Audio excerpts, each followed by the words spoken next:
Okay, I think it's about time that we could get started. So once again, I want to thank all of you for joining us this morning, afternoon, or evening, depending on where you are in the world. And I'm sure we'll have additional people who will join us as the talk starts. It gives me pleasure to introduce our speaker for today, who is Dr. Raymond Ward. And Dr. Ward, there he is on the screen. Nice of you to join us, Ray. Raymond has been researching the impacts of global change on coastal and marine ecosystems for the last 18 years. Excuse me, leading a range of projects globally focused on the impacts of climate change on coastal ecosystems, including drought, flooding, storms, and sea level rise, as well as working for more than a decade and a half on investigating the role of blue carbon for climate mitigation and the drivers of rates of sequestration and influences on carbon stocks in the coastal and marine ecosystems. He also researches the impacts of pollution on coastal ecosystem resilience and ecosystem service provision. He's currently a reader at Queen Mary University of London, working in the Climate and Earth Surface Science group. So welcome, Dr. Ward. We really appreciate you being with us today. Thank you. Am I good to go then? I can share my screen. Yes, please. Go ahead. Okay.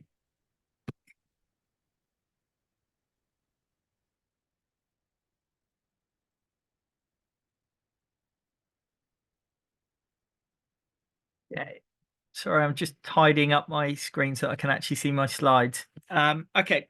Yeah. Thank you for the introduction, and thank you for inviting me to talk on these kind of topics. I've got another one in a couple of weeks' time that'll be more focused on blue carbon. I'll focus this one a bit more on kind of mangrove productivity, biomass, and carbon cycling, and some geographical patterns and regional trends, mainly kind of focused on the areas that I work in. So again, my name's Dr. Ray Ward. If you've got any questions, feel free to email me. And if you want to look at any lovely pictures of mangroves on Twitter, there's my Twitter handle. So there's been some really good work recently kind of mapping mangrove area, and there's Global Mangrove Watch, which I think probably anyone who's working in mangroves at the moment has probably had a little bit of a part in by sending information, updating some of the maps so that the mapping is actually much better than it historically has been. And the most recent kind of estimates are that about 147,358 359 kilometers squared as of 2020. So that's based on the work by Bunting and his kind of group. So pan-tropical area coverage. They cover kind of 124 countries, but greater than but it's about 41% of the global area of mangroves is situated in just 4 countries, and that's kind of Indonesia sitting just under 20%, Brazil second place kind of 9%, Nigeria about 7%, and Mexico about 6%. That's based on the 2020 FAO report. So you can see there from the map, they kind of cover that kind of pan-tropical area. And as I kind of talk quite a lot about my coastal ecosystems, mangroves are one of the most productive ecosystems on the planet. You could say the same about kind of salt marshes, seagrasses, coral reefs, those kind of other coastal ecosystems, macroalgal reefs, but mangroves sit really quite up there, and they stand out quite a lot. And you can see there, I've kind of got mangrove species dotted there. This is from a figure from someone else. You can see there's that real kind of high species diversity sitting around that kind of coral triangle Wallacea kind of type area in Southeast Asia, and then it kind of decreases as you get further away longitudinally due to the fact that they kind of initially kind of developed in that area, and then you can see that they also decrease latitudinally as you get those kind of as you get species at the edge of their kind of thermal tolerances. Okay, so they're really, really important mangroves, and I think everyone who's here probably knows that. They provide a wide range of ecosystem services. Due to their high productivity, you've got kind of a forest that can kind of grow at the edge of the kind of terrestrial marine sphere, and that can attenuate flooding, kind of decrease kind of wave height, so kind of protecting your coastlines, and that kind of high productivity means that you've got kind of a dense three-dimensional network of biomass that can undertake that, as well as kind of provide an important habitat for a wide range of commercially important species. But they're all currently under threat from aquaculture. Druji, who I know is here at the moment and has given some previous talks, we've written a really good paper on kind of the impacts of aquaculture, a lot of deforestation, urban expansion, and climate change, and that all kind of is one of those factors that influences its ability to provide those important ecosystem services and kind of support that high productivity and that high biomass, which is also important for kind of carbon sequestration, which is what I'll be talking about in the next lecture in a couple of weeks' time. So should I talk a little bit about that regional variation? I kind of mentioned a bit about that kind of species richness side, but also you've got that, how that kind of influences on the forest structure. You'll get some mangroves that maybe only have one species in it, where it's at the edge of its kind of its distribution. They kind of tend not to be quite so dense. So the forest structure is quite different, and it's offering a different range of ecosystem services. Human impacts can vary quite substantially based on different kind of legislation that's in place, and that can obviously change not just geographically but also over time, including kind of the recent changes to the forest code that we've seen in Brazil. So weakening of legislation in other areas, where there can be strengthening of legislation, which has certainly occurred in some parts of the Middle East recently. Pollution can be one of those things that can be very, very variable over both space and time. You've got some areas that are extremely impacted by pollution, kind of really pushed to the edge of their tolerance of kind of that estuarine filtration ecosystem service. And then you've got others that are in that really kind of pristine condition. And those are obviously more likely to provide a greater range of ecosystem services. Also, a bit about climate change. I will talk a bit more about climate change kind of impacts and how that kind of varies regionally at both a global scale and at kind of a more kind of regional scale. But obviously the range of impacting factors is going to vary geographically. Tidal influences, obviously tidal influences vary both regionally and also within a kind of area. And we'll talk a bit about that from a Brazilian perspective and how that kind of can influence its ability to respond to stressors, including things like climate change and pollution, as a result of the fact that you can have increased flushing of the system if you've got a specific tidal regime, and also the response to sea level rise between kind of macrotidal and mesotidal systems. Obviously, the macrotidal systems are more able to respond to sea level rise. There'll be less of an impact. You've got oceanic currents, which can obviously influence distribution. And if you think about something like the Humboldt current going up the west side of it's kind of South America, the changing of those currents may alter the distribution of the mangroves there, because if you'll see on the map that I'll show later on, they're really quite high up due to the fact that they've got that cold current kind of acting as a barrier to increase distribution. Whereas it's quite different if you look at the eastern or the eastern side of South America. Data availability, that can be really important because it can give you really provide an important supporting set of information concerning how we can conserve and protect our mangrove ecosystems. And some areas have got really good data availability, and other areas are much more limited. Sediment type and sediment availability, and that can vary both geographically, but it can also vary as a result of management. So in some areas you've got barriers to sediment flow, things such as dams, which is something that I've written about with colleagues in Brazil, and in Southeast Asia, and that can kind of influence your ability of your mangroves to kind of respond to climate change, and it can also influence their productivity.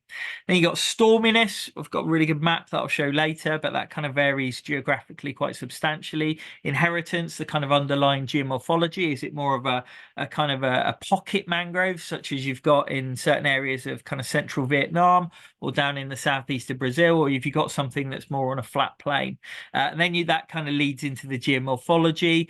Precipitation, if you're thinking about an area that's kind of arid or semi-arid, such as I'll present in this talk later on, or if you've got something that's kind of tropical humid, which can influence the productivity of your mangroves and its ability to provide ecosystem services.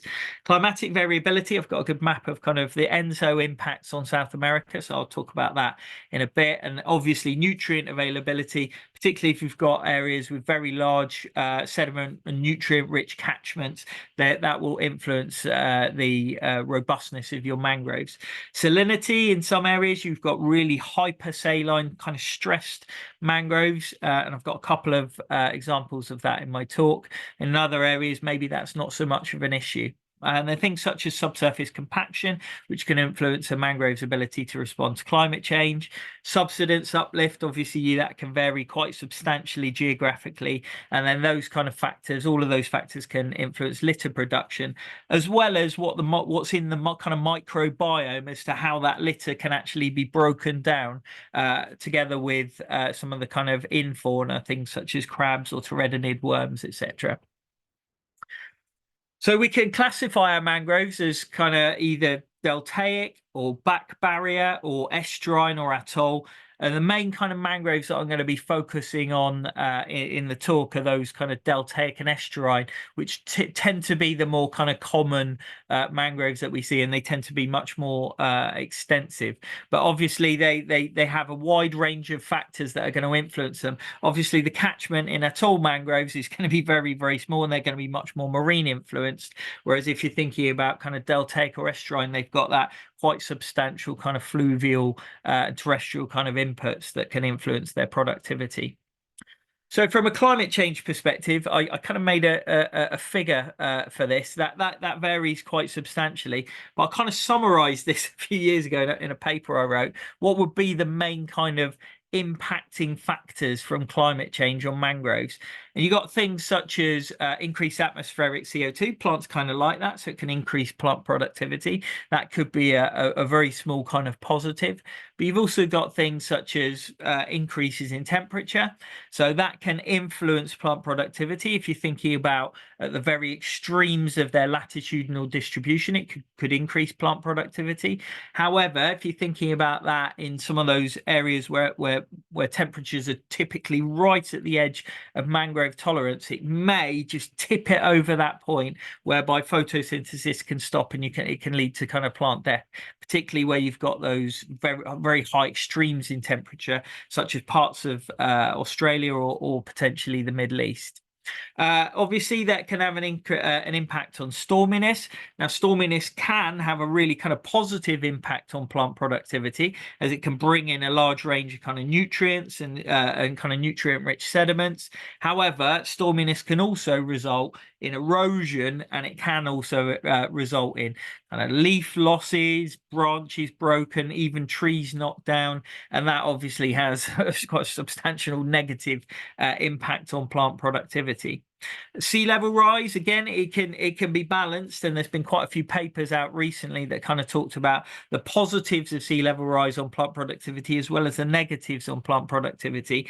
And then the last one that I've got in there that kind of influences plant productivity is altered precipitation regimes, which, if you've got increases in precipitation, it could be potentially positive, or decreases, particularly those that are kind of water stressed, that can be negative. And I've got a couple of figures from some work that I've done in a couple of areas that I'll talk about shortly. So I like I said, I broke it down into those kind of major kind of countries that I work in, which happen to be the major countries with kind of mangroves. So Brazil, second largest coverage of mangroves. you can read lots of different figures, but they all kind of sit around this area, about kind of a million hectares. And you can kind of break Brazil down into several different types of mangrove. Here I kind of broke it down into kind of tidal regions. So you got that macro tidal there up in the north, which is the really extensive mangroves that you've got in Brazil. The mesotidal area that kind of sits along a large proportion of the northeast, and then that microtidal area down there in the south and kind of southeast. But Drugi produced this really good figure for a paper that we wrote together, where he kind of reclassified Brazilian mangroves in a slightly different way. So you can see there's the Amazon macrotidal coast up there in the north. And those are the most extensive areas of mangroves in Brazil. Not only are they the most extensive, but they also tend to be pretty enormous. I've shown some pictures to people of some of the mangroves that can be kind of 40 odd meters high, and most people say, "Oh my God, I've never seen a mangrove quite so big." They're really highly productive mangroves in those areas, and also they're very, very extensive, so they're very highly productive. And I've got some figures that I'll kind of talk about why that might be the case shortly afterwards. And you've got that kind of semi-arid area up in the northeast, where the mangroves tend to be really quite constrained against the estuaries, so they're very, very tight in there, and they tend to be quite kind of constrained in their heights as well. So that's kind of up there in that semi-arid coast, apart from around kind of Delta de Parnaíba, which is much larger. Okay, then you've got the ETC a little bit further down, where you've got that kind of humid southeastern kind of mangrove. They're kind of sitting in they're the second largest extent of mangroves in Brazil, and they tend to be kind of sitting between that really hot, humid area up in the north and those semi-arid ones. So you've got fairly kind of robust, productive mangroves growing in that area. And then you've got down in the south, from kind of down in kind of Santa Catarina area, you've got much more constrained mangroves, where they're really at the limit of their distribution, and they tend to be again similar kind of heights to what you find up in the northeast, except when you get all the way down to Laguna. Last time I was there, I did manage to find a lonely mangrove sitting in a big field of Spartina alterniflora, so really quite kind of not the most productive mangrove that I've seen in my life. And then below that, kind of mangroves don't really exist in Brazil. So there's 11 species nationally, but 4 of the most common, sort of Rhizophora mangle, Avicennia germinans, Charania, Lagocularia racemosa, and Conocarpus erectus. So you can see there, this is actually 3 sites in the northeast of Brazil that I took those pictures from. You can see they're kind of fairly constrained. There's a wide range of threats in Brazil. Flexible protection, so quite a lot of cutting in certain areas for kind of development. River damming, which can have an impact on productivity, although that can be variable depending on which part of the mangrove you're actually looking at. And then kind of climate change, storms, sea level rise, precipitation. And I've got a picture there that's showing the track and intensity of all tropical storms. That goes back to about 1860. When I kind of got this for a paper in 2016, there was one lonely storm that had occurred in the South Atlantic. Since that time, there have been 2 more. So that there has been a suggestion that the mangroves in the South Atlantic may be more likely to be facing the impact of storms. And that's quite important, because if you think about the mangroves in those other areas, they've been quite well adjusted to those kind of high intensity storms, particularly if you look at kind of north of the equator in Asia. High impact storms all the way across kind of North Atlantic, particularly hitting that kind of Caribbean area. And those kind of mangroves have developed and evolved to kind of deal with those storms, whereas the mangroves in the South Atlantic and the kind of the Eastern Pacific in South America, they haven't kind of had that kind of co-development with storm surges. And then I put a figure of a big dune. Now, something that we've seen in the Northeast is that we've kind of got dunes that have been encroaching on some of the mangroves. Now, in some cases where you've got kind of drying of some of the rivers, it can actually result in the creation of new kind of mangroves, particularly on the bars that kind of form within the estuarine areas. But in other areas, you've kind of got encroachment of dunes, so it can be quite variable, even along an estuarine gradient, as to the kind of productivity of the mangroves and where they're likely to occur. Now I've got this figure, so I kind of put on there sort of limits of mangroves and all the way across kind of South America. And then I've got there that figure saying kind of El Nino, and I'll kind of pick out a couple of points there from it. So if you have a look there in the kind of northeast of Brazil, you can see what you end up getting during those El Nino phenomenon is scarce precipitation in the rainy season. Now, rainy season is the kind of time where the mangroves can kind of recover. They're highly stressed. They're under hypersaline conditions during the dry season. If you don't get that precipitation coming through, first off, it doesn't have that kind of fluxing and flooding out and clearing of some of the pollutants, but it also means that they kind of don't get a chance to recover from those kind of hypersaline periods. Okay, so it can have an impact on the productivity of the mangroves because that stress is kind of exacerbated. Whereas if you have a look at down in the kind of south of South America, which is just on the edge of where you get mangroves, that actually means that you've got plentiful rains in spring and summer. And in actual fact, it can be that you've got extreme flood events. Okay, so that will have another kind of alternative impact on those mangroves. Okay, so you've got that kind of climatic variability and how it can kind of be thrown out of kilter by El Nino, and that can obviously have an impact on the productivity of the mangroves. Now, I've done quite a lot of work up in the north of Brazil. So this is a figure from Marajó. It's the largest fluvio marine island in the world. It's about the size of Switzerland for anyone who's in Europe. Anyway, it's like basically the size of a European country, a fairly small one, but still a European country. And there's a lot of mangroves all around there, as well as kind of mixed on with kind of Varzea type ecosystems. Now, this is where you've got those kind of really large, robust type of mangroves, and directly adjacent to that, there's an entire coastline that goes into towards Maranhão, and that's actually a whole coastline of mangroves. So you've got mangroves all the way along this kind of island and directly to the east of that. Now, these are really quite extensive mangroves. This is up in that kind of macro tidal area. You've got huge, extensive mangroves, plus kind of really robust type of mangroves. And then kind of down inside the estuarine area, you've actually got kind of mix that's kind of a little bit mangrove and a little bit of this Amazon flood forest, this Varzea ecosystem. So it's quite a kind of a bit of a mix there, but very, very highly productive and extremely species rich ecosystem down there.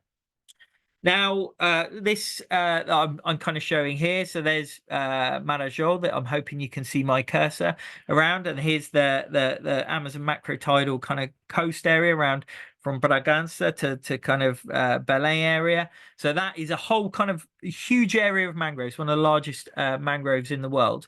Now, these are highly productive. First off, those around kind of Marajó, they are adjacent to the largest contiguous mangrove in the world. And actually, there's quite a bit of export of organic material that moves from east over to the west. It's also that area is in the estuary of the largest river in the world by discharge volume. So that's the Amazon River, which kind of flows out there. You can see from over here in the west and kind of comes out through here, as well as adjacent to the estuary of the third largest river by discharge in South America. That's the Tocantins River. So you've got all of that material being drained from an extremely large catchment and moving a lot of organic material and sediment into that ecosystem. Okay. Now, that means that they're highly productive. So I've put a there was a really good study done saying 50 to 95% of the carbon in the mangroves is derived from marine phytoplankton. So it's actually gaining a huge amount of nutrients and kind of organic material from the marine environment. There's also I've kind of done an assessment and worked out that the mangroves are potentially maintaining about a fifth of litterfall. Some of it is kind of exported by kind of tidal flows or through fluvial flows, but and some of it's kind of broken down by the infauna. But in the actual system, about a fifth of it is being maintained in the system. So another kind of important input that kind of supports that high productivity of the ecosystem. And particularly in that kind of Varzea area, in the kind of mixed Varzea mangrove area that are at the kind of edge of that those two large river catchments, extremely high proportions of kind of carbon and other organic materials are maintained within the system, and we can kind of see that from the amount of carbon that's locked away in the soils, which obviously results in that extremely high productivity in the area. Now, moving on to a slightly different area, it's not that far away. It's a short hop on a plane to get over to the northeast of Brazil. There's 3 mangroves in an urban environment. This is Fortaleza. It's one of the largest cities in the northeast of Brazil, about 2.5 million people. And there's 3 kind of mangrove ecosystems that sit within there. Now, this is in a semi-arid area, so they're kind of constrained by first off by being directly only in the estuaries themselves, but they've also got a lot of kind of influence from the hypersaline situation in the area, as well as the fact that they've got kind of some pollution from around the catchment. Now, if I look at sorry, I can't actually see what it says at the top. Oh, Rio Ceará. So Rio Ceará, that's over the west side of the city. Now, that catchment is kind of it doesn't necessarily drain fully off the city, but you can see that there are extremely constrained mangroves there. They're quite short, a bit taller than the people that are there. They kind of get up to about 5 meters, but nothing compared to what we've seen over in the North Brazilian coastline. If I move over to the one that drains right through the kind of center of the city, this is Rio Cocó, which is got a large kind of drainage from the urban ecosystem. There's quite a lot of nutrient input and organic material input, partly from kind of human sources. And there, what we've actually seen is that the mangroves are a little bit more rich, actually, enriched with in actual fact some of it's eutrophied, but in actual fact the mangroves there, particularly in the kind of estuarine area, are a little bit larger than we see in some of the other mangrove ecosystems in the city, but still nothing compared to those northern mangroves. And then over there in the east of the city, so you've got 3 quite kind of different mangroves there. You got Rio Pacochi, which is kind of you can see the mangroves are a little bit larger than you see in Rio Ceará, but still not quite as large as they are in Rio Cocó. Now, these mangroves can be substantially influenced by the influx of aeolian material, particularly down there in the mouth of the river. Okay, so quite a different kind of situation to what you see in the other 2 mangroves, and that's over a very small geographical area. Natalia Bellotto, who's just submitted her thesis, has submitted this article as well, looking at she decided let's have a look at the breakdown of organic material between mangroves in the northeast of Brazil, mangroves in the north of Brazil. Okay, so this is from the northeast of Brazil. So the green ones, this is for anyone who doesn't know about teabag index. It's basically you drop some known organic material into the soil, and then you work out how much mass is lost, and then you can calculate sort of decomposition rates from that. So the green tea is very labile material, and the red teas, which is robust, that's kind of more kind of woody detrital material.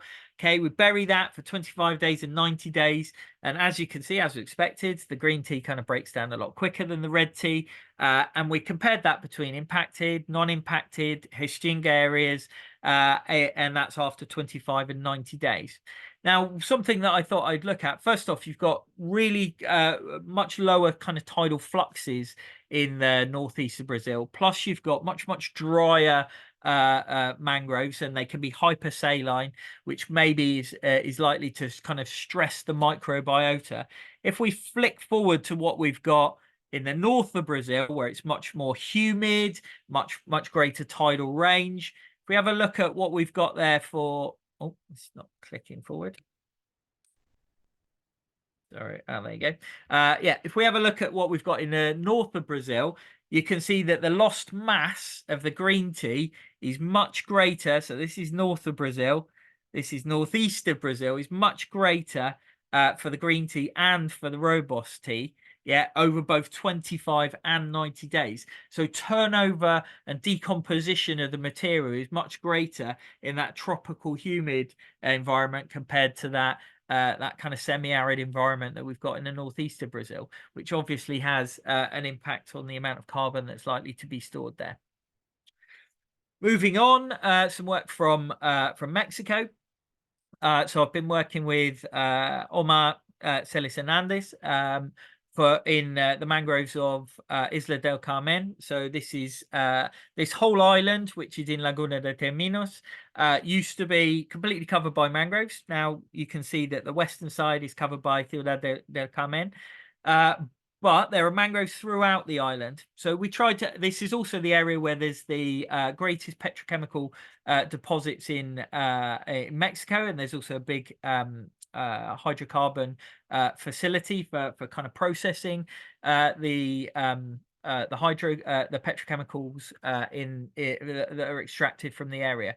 You've also got urban inputs of contaminants, and we tried to look. Okay, let's see if we can see how that kind of influences on the mangroves and whether it influences their productivity. So we kind of mapped all of the mangroves over the island, and then this is kind of, you can see it's kind of tropical humid mangrove, so a bit kind of taller than we've got in our semi-arid areas. And then we kind of clustered them by kind of highly impacted, pristine, semi-impacted, and partially pristine. Okay, so we put them into different clusters. Then we had a look. Okay, let's see how that influences on the phenology of the mangroves. Okay, so I could have put all of the lines in there, but I kind of picked out some fairly clear ones. So that's site 32, which is that green line. That's the pristine mangrove. Okay, so you can see where it's at its lowest NDVI, that's the kind of start of season. Where it's the highest, that's peak of season. And then where it's lowest the second time, that's kind of end of season. Okay, so you kind of got that kind of movement in the phenological profile. What you can see from the two impacted sites, site 16, which is semi-impacted, and site 8, which is highly impacted, is that first off, there's a delayed phenology, so there's a delayed start of season. And in the highly impacted site, there's a lower maximum greenness. Okay, so that's obviously means that those pollutants are actually having an impact on the phenological profile and therefore on the productivity of the mangroves in that site. So we had a look at something kind of in a slightly similar way in mangroves in Iran. So this is these are obviously again semi kind of arid mangroves.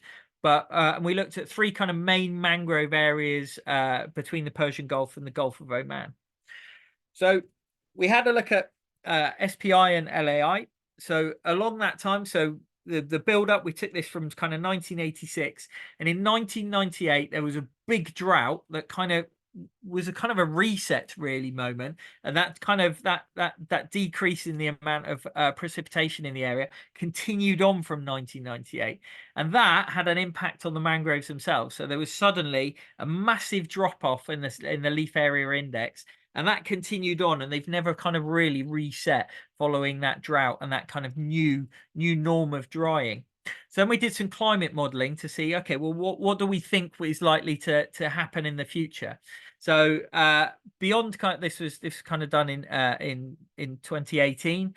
We looked, okay, let's see what we're likely to get up to 2100. And in all of those three sites, what we saw was actually it will never kind of return to its pre kind of drought productivity. Okay, it will increase over time. It will kind of vary as the predictions are that it will get slightly wetter, but in none of those sites will it actually reach the same level of kind of productivity that we saw before that drought. Okay, so that's kind of over longer time periods. We're predicting that those mangroves have gone to a new kind of norm of lower productivity.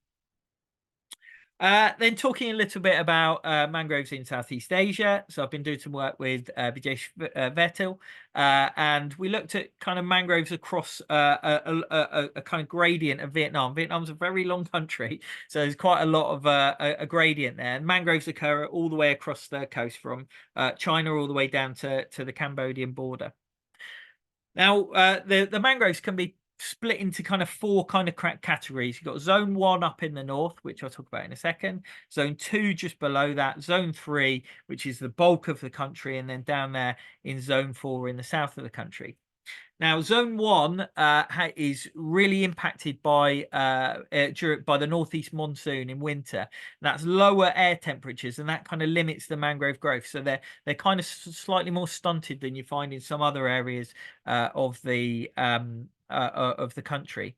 Then zone 2, kind of around that kind of Red River Delta area, there's extremely large amounts of alluvial deposits, but the area is susceptible to strong winds and tidal currents, which kind of carry away a lot of the nutrients. So again, those are kind of fairly kind of curtailed mangroves compared to some other parts of the country.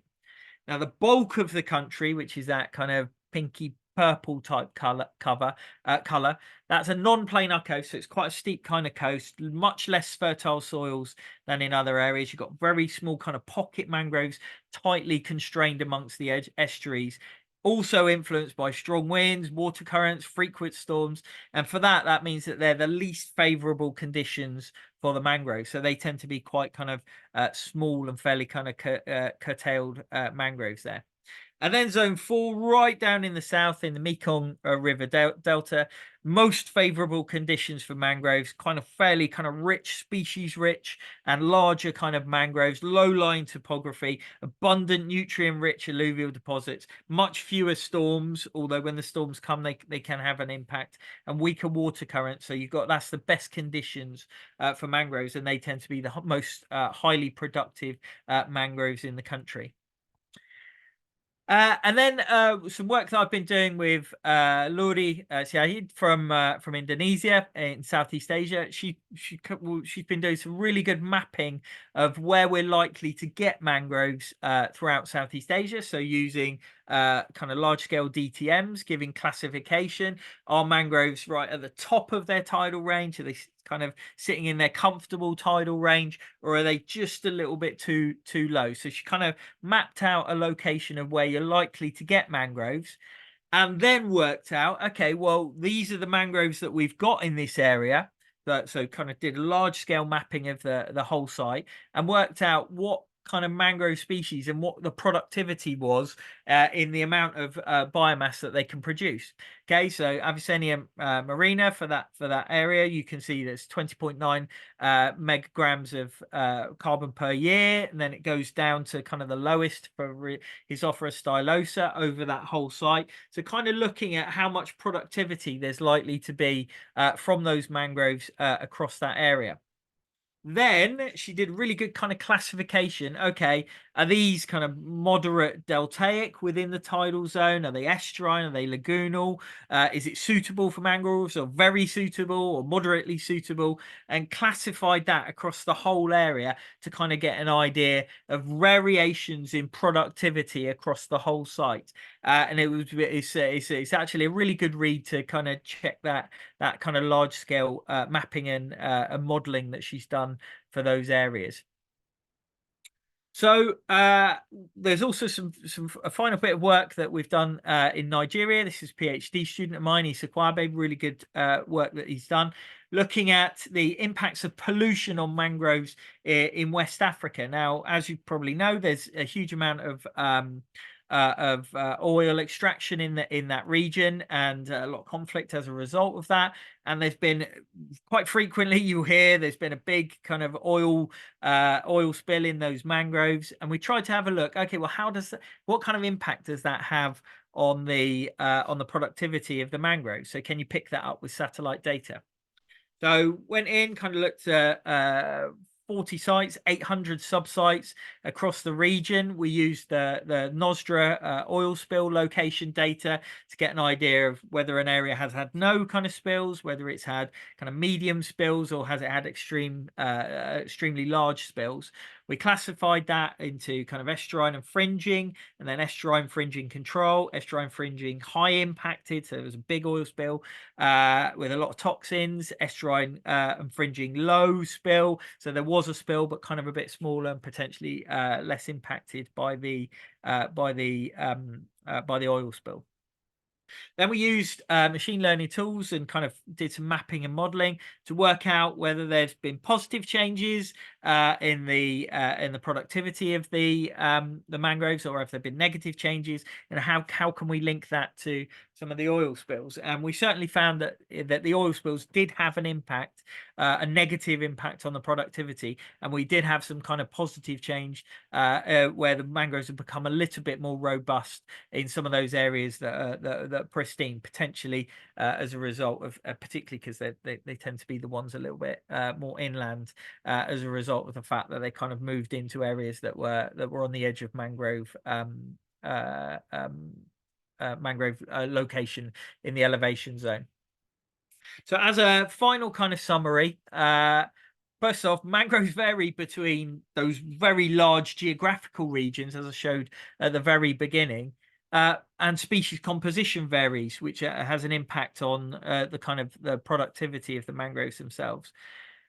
Environmental variables can change quite rapidly, even within kind of biogeographical regions, and this is likely to impact on productivity. So you can get very, very small scale variation and very, very large scale variation. And this also is likely to impact on decomposition rates, which is one of those factors that kind of influences carbon storage. There will be a talk in a couple of weeks' time that's specifically focused on blue carbon. So I'll pick up on some of that for those who can attend the next talk. And as I thought, I would finish at 1:45, so leave people time for a few questions. So that's it for the talk. I will just now stop sharing my screen so that I can see the questions. Thank you very much, Ray. That was a fascinating description of the multitude of variables that can affect productivity for mangroves. So thank you. I know we already have a couple of questions in the chat, but I would remind people that you can type in a question into the chat if you like.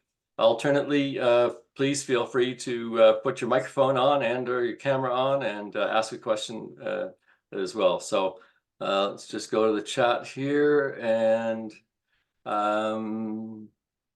I think we first of all, I had a little bit of question about definition of various tidal regions, but I think Drudja has already replied to that. So Yes, yeah. Yeah, I see that now. So how about we start with the question, how climate change affects the soil organic carbon in mangrove ecosystems? Okay. I mean, well, there will be a talk on this in 2 weeks' time, but it's not so simple as to answer how does it impact it, because climate change could be sea level rise, changes in precipitation, changes in storminess, changes in ocean currents. It could be it could be even just simply kind of how much the productivity and how that's influenced by CO2. So I can't answer that as kind of every single bit, because that would be an entire kind of massive paper, I think. And it will be regionally variable as well. I have written some papers on this, but more on a kind of a site by site basis, because there's so many interacting factors that influence climate change, including things such as how it's going to impact on the soil microbiota, how it's going to impact on the broader kind of environmental variables, how it's going to impact on the amount of litter fall, how it's going to impact on the broader kind of marine environment, how it's going to impact on the larger kind of terrestrial ecosystems, therefore the influx of terrestrial organic material. So that one I can't very quickly and simply answer, but I am doing a 45-minute talk in 2 weeks' time, and I do pick out some of those factors. So I think I'll probably leave it for a broader kind of 45-minute talk rather than a simple answer. As to how the oil spill impacts on soil organic material, I can tell you directly from the work that I've done. I tried to leave out soils in this one because it comes up in the next talk. But we have actually found that in all of the sites where we in Nigeria, where we looked at the oil spill impact, in actual fact, there was a massive decrease in soil organic material. There was a massive increase in soil bulk density, a massive increase in subsurface compaction, and therefore we kind of had a look at that means that those mangroves are much more likely to be threatened by sea level rise. So those are the factors concerning oil spills and decomposition rates. As for how do we quantify subsurface compaction and subsidence uplift rate, usually you'll have some geologists going and looking at subsidence and uplift rates, but the subsurface compaction, you can use something like an RSET. So they basically, you hammer in a kind of steel pole until it reaches the kind of refusal. So you typically into the geological component there. That won't move, and then you can put a big concrete plinth on it and put kind of a raised kind of spike on it with a kind of a nut on it, and then you can measure your subsurface compaction and how that kind of is influenced by and the sediment accretion rates from that. So that was how you would kind of look at that. There should be values for subsidence and uplift available for most countries, but that's more of a geologist kind of question, that one. So probably best to speak to a geologist about subsidence and uplift. I would like to request a reference for Syahid's work. Give me a second, I will post it in there, but it's let me just open my Google Scholar and I'll put a link in there. It's really good work that she's done, and I know it kind of comes up immediately on my on my here we are. There you go. You can also find it through ResearchGate. Here we go. There you go. There's the link to Luri's work. It's really good, that work that she's doing. We're writing a paper. Well, we wrote a paper on sea level rise as well. And we're writing another one on how that influences kind of carbon dynamics as well. Luri's work is really good, so I recommend you to read her work.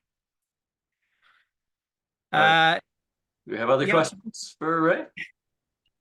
Hey, Doug, this is Aaron Bennett. Yeah, go ahead. Can you hear me okay? Sorry, Yes. I'm driving between Toronto and Boston, so I won't have my video open. Not a problem. Thanks for a great talk today. I'm currently collaborating with a group on a restoration site in Barbados, Mangrove Forest. I have a whole bunch of carbon questions for you, but I'll wait to your next talk. But I think when you were talking about the two areas in Brazil, the one more impacted on the north, which is within that city, a couple of questions. Did you mention something about greenness? Is that what I heard? Is that a way to assess the health of the mangrove forest? I'm assuming measuring chlorophyll A. Yeah, I mean, well, I didn't talk about that for Brazil, but or somewhere. I'm driving, so I couldn't follow the slides. That was for Iran and Nigeria and Mexico, I think. Yeah, I mean, we've used a range of different tools. We've used multiple vegetation indices combined with machine learning algorithms. We've done it simply with LAI, which we can assess from from some of the satellite data. So if you're only looking over short time periods, you could use something like Sentinel that's available from 2015. If it's a very large site, you might be able to use Landsat, which goes kind of back to the 70s, although you'd be lucky to find much in the 70s. Or you could use something like Planet Lab or Worldview, which is much kind of smaller resolution. So you got kind of 3 meter or 1.5 meter for those two. It's 15 meter for Sentinel, 30 for the Landsat. Okay, that because we're trying to come up with some ideas. We take Trent students down to Barbados every year. We have an ongoing study now, and we're trying to figure out simple ways for students to measure. Well, we've got a bunch of leaf bag deployments. We're looking at carbon cycle. I'll ask you questions next time, but just some simple ways for students to assess the health of the mangrove forest. You know, there could be like a monthly or weekly sampling that could be done. So maybe we can talk offline on that some other time. But I guess the other question is just interestingly on your Brazilian sites north on the as you go further north, how much impact are like the Paraná and the Amazon River basins, the amount of nutrients and turbidity coming out of there? We know it shoots north into the Caribbean and feeds like, especially like the Sargassuma issues. How much impact is that on the coastal waters as it's moving north? Because that's got to be such a big impact on these systems. Yeah, I mean, there's a huge amount of organic material that's shipped out through the Amazon River mouth, more than Tocantins actually. Some of it stays in the kind of the coastal ecosystem, the mangroves and the Varzea. Some of it goes further out, but I mainly work with kind of mangroves, so as to kind of what the impact that it has on the kind of offshore ecosystems in that area, I don't know. But a lot of it is that it does produce a lot of or it does provide a lot of organic material for the mangroves and the Varzea, definitely. And so is that in, I guess last question, how much is that enhanced growth? Because you can have too many nutrients. So for example, in Barbados, this is a high turbidity, it's fairly anoxic where we are in the study site we're at, because there's so much influence runoff from basically septic systems that are failing. So it's such a huge nutrient influx. And I guess how much can these systems withstand that high loading of nutrients? I mean, the mangroves are doing very well. Yeah, they're growing great. Because yeah, they're growing great. Yeah. Go ahead, sorry. Yeah, no, they're because a lot of the fine. pictures you see, right? A lot of the pictures you see are like these beautiful, pristine mangroves and fisheries, and any mangroves I've been in, it's turbid water and it's high nutrient loading. So okay. So anyway, thank you. It was a great talk. Okay, all right. If you do have some questions about what you want to do with your students, I've got some very simple ideas because I do the same thing with my students. You can ping me an email if you want. They're a bit simpler than what I kind we'll catch up offline. Thank you for that. Okay. Other questions? If not, I'm going to take the opportunity to ask you one, Ray. And I'm not sure it's a good answer to this question, but it really comes back to some of the modeling that was done in Southeast Asia, the reference that you just provided, and thank you for doing that. But there's so much complexity, both in terms of the ecosystem structure of the mangroves themselves, but then also in terms of interacting or competing influences. I'm wondering about how we meaningfully manage mangroves or make predictions for the future when, you know, you've got pollution superimposed on climate change, superimposed on, you know, salinity changes that result from climate change, and so on and so forth. I guess from my feeble mind, it just seems like an intractable problem. So I'm just wondering what your thoughts are on that. Yeah, I about a third of what I do is very hardcore kind of ecology. About a third of what I do is kind of a bit more kind of geochemistry, and about a third of what I do is kind of modeling. And it is difficult, the modeling side, because essentially a model is a model. Yeah, you've got predictions, but there'll always be things that you can't include. And you're not sat there with a crystal ball saying this is what's going to happen. You're saying under these conditions, this is what the model predicts is going to happen.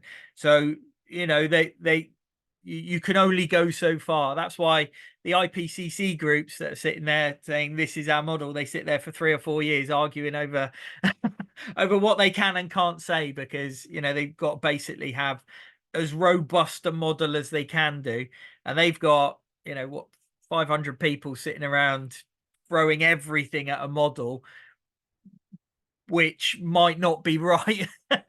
In fact, every time a new IPCC report comes out, they say actually it's going to be a bit worse. It's going to be a bit worse because they can only say so much, and you've only got so much certainty. So I will say models are a good way to present a certain series of findings, but they won't necessarily be 100% right because of the complexity. Like I said before, like you've got, even within one estuary, you've got so many factors that are influencing where the mangroves are, what the mangroves are doing, how they're going to respond to certain things. So teasing that out, even in one estuary, is hard. Doing it over a whole area, you're increasing the amount of uncertainty. But it is good to get an idea of what could be the impacts of certain stressors. So I think it's good to do the modeling. It's just that you need to understand that it is a model. Yeah, it will only give you a certain amount of information. Okay, final chance for questions for our speaker today. Of course, you will have another shot at asking Ray questions in a couple of weeks. So, excuse me, if you think of something after the fact, I'm sure he'll be more than happy to answer the questions in a couple of weeks that you forgot to ask today. Since I don't see any more at the moment, then I'm going to take this opportunity to say thank you once again, Ray, for a fascinating talk. I really enjoyed that. I want to make a very important announcement about next week's talk because for scheduling reasons, our speaker is not available on Wednesday, and the talk will be on Tuesday, same time, 8 a.m. Eastern Daylight Time. And our speaker will be Dr. Stéphane Mounier from Toulon University in France, and he's going to be looking at dissolved and particulate carbon dynamics and the interaction of carbon with trace metals. So that should be a very interesting talk, but it's on Tuesday, not Wednesday. And Raquel will be sending out reminders as well, just so that everybody has the right date. So once again, thank you, Ray. We really appreciate that. And thank you all for attending. I hope you will join us next week at the same time. Not the same day, but the same time. Thank you. Bye for now. Thank you.